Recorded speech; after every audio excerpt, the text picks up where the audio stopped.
George H.W. Bush jumped out of airplanes on Octo birthdays. Some people develop their own presidential libraries without experiencing a prior need to be president.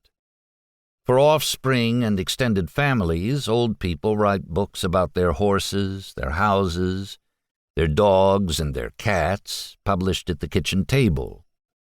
Old people projects keep old people young.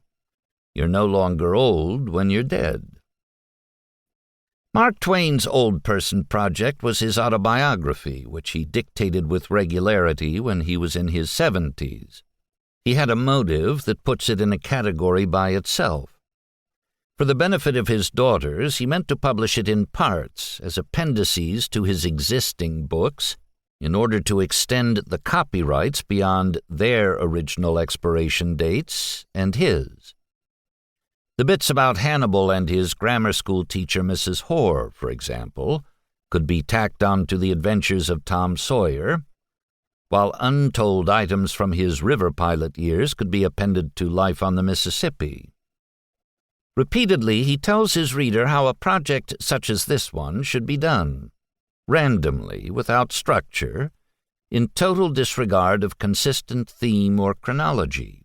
Just jump in anywhere, tell whatever comes to mind from any era. If something distracts your memory and seems more interesting at the moment, interrupt the first story and launch into the new one.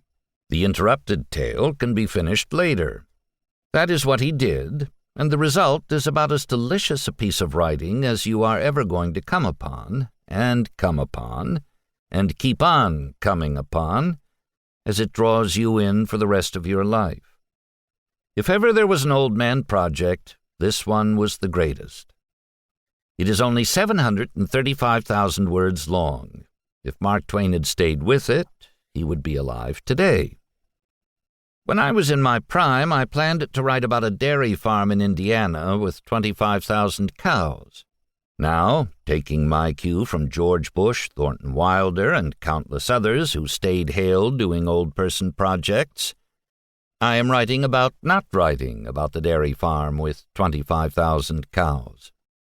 Not to mention open doctors, golf course architects who alter existing courses to make them fit for upcoming U.S. Opens and the present game, lengthening holes, moving greens, rethinking bunkers.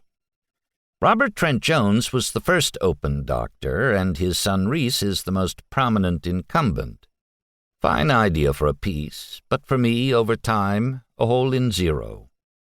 So I decided to describe many such saved-up, bypassed, intended pieces of writing as an old man project of my own.